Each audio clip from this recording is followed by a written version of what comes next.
right, now that we are caught up with these reveals, kinda, we're, this is still a little bit behind, but this should get us 100% on par with everything being released. So many new cards coming out. It's pretty freaking awesome and fun.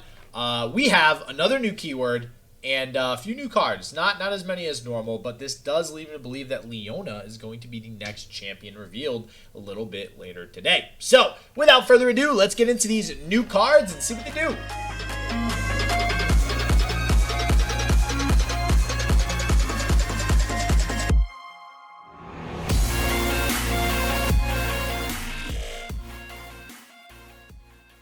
Alright, so first up, we're going to start with a card with the actual new keyword on it, and that is Ravun. I don't know if I said that right. Daylight Spear, and this is definitely an interesting card for sure. So first off, we have the Daybreak keyword on this card. So Daybreak specifically says, bonus if this is the first card you play in the round. So pretty much like kind of the opposite of Nightfall, right? Problem with Daybreak is that you can only really get one Daybreak effect off in the round, whereas Nightfall, you just have to play one card, and then all the cards you play for the rest of the round could potentially have Nightfall. So a little bit of an inherent weakness there with Daybreak, but as we'll see, one of the cards actually give you a way around that downside. So Ravun Daylight Spear is a 5-cost 5/5, so it seems pretty good.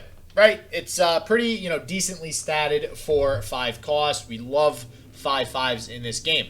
However, it also has the Daybreak effect of create a random Daybreak card in hand. Additionally, like I mentioned, it says it's always day for us. Now, I mean, I'm just interpreting this. I'm pretty sure this is exactly what it means, but essentially it means that every card you play with Daybreak will get Daybreak even if it's not the first card you play. So pretty cool to see this. And it's basically a 5/5 for 5, kind of like a draw 1 effect, which seems really good.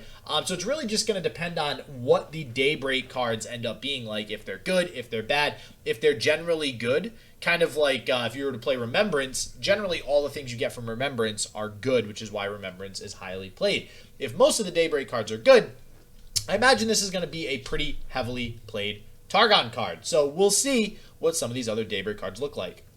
Okay, so next up we have Solari Soldier, which is a 1-drop 2/2 Daybreak. Give me +1/+1 this round. So essentially, because this can be the first card that you play in the round, unlike the Nightfall one that we went over in the previous video. This will be a turn 1 3/3. So this is in line with so many other things, right? You have Cythria, 1 mana 2/2, just normal, doesn't have any effect. You have Jagged Butcher, 1 mana 2/2. If you plundered, it's 3/3. You have Bark Beast, 1 mana 1/1. If something dies, it gets +2/+2. So this is just, adding that to the Targon region. The obvious problem here is that it loses the buff after the round. So although you're guaranteeing the 3/3 with no need for an activator really, other than this is the first card you play, which really isn't a downside when playing a 1-cost card. You generally are going to play that first in the turn anyways to pass priority back over or something similar.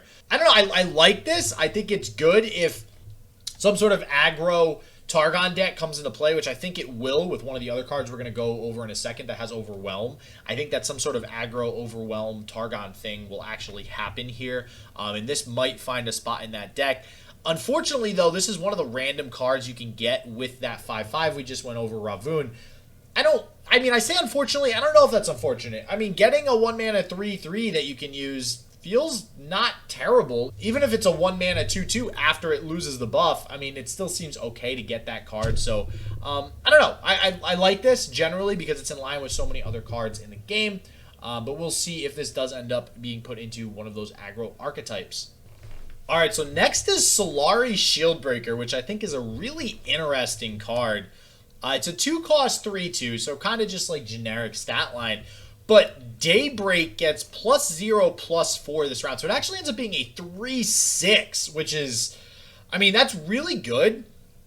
I just don't quite know what this is obviously just a super good defense against some sort of fearsome decks, right? So if fearsome decks become big, this region Targon might be a pretty big counter because it has something like Solari Shieldbreaker. I'm trying to think. This one's going to be a little hard to really think of what combos and what sort of other decks it can work with. I mean, I don't know if there's a way to keep that +4 stat line on it.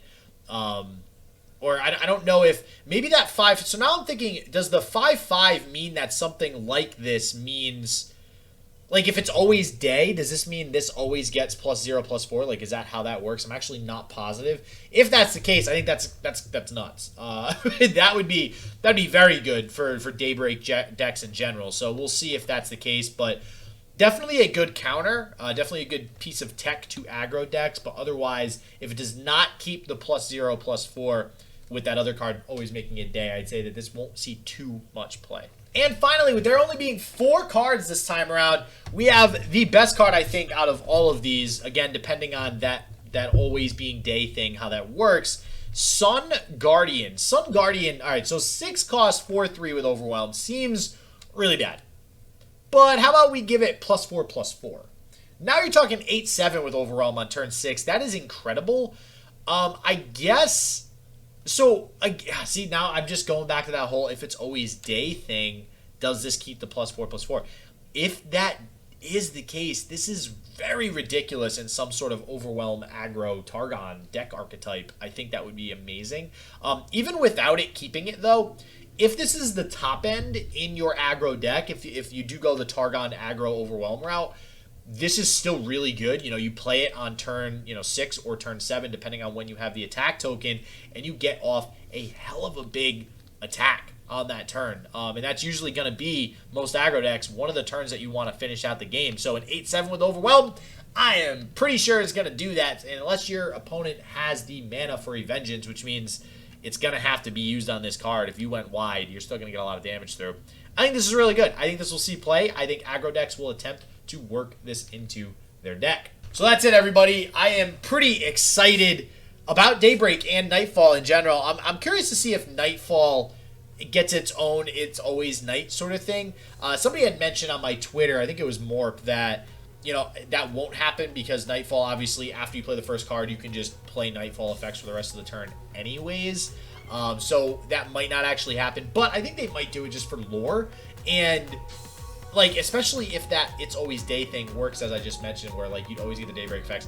I feel like Daybreak, because it's kind of like a play effect. If it's the first time you play if it's the first card you play, you get the effect. So I think because it's a play effect, that always day thing wouldn't mean that you'd keep the buffs permanently. I don't know. It'll be interesting. I'm pretty sure you don't keep the buffs permanently, but just want to throw that random thought out there. But anyways, guys, as always, looking forward to the next card reveals. Stay healthy, stay positive. I hope it just works for you, and peace out.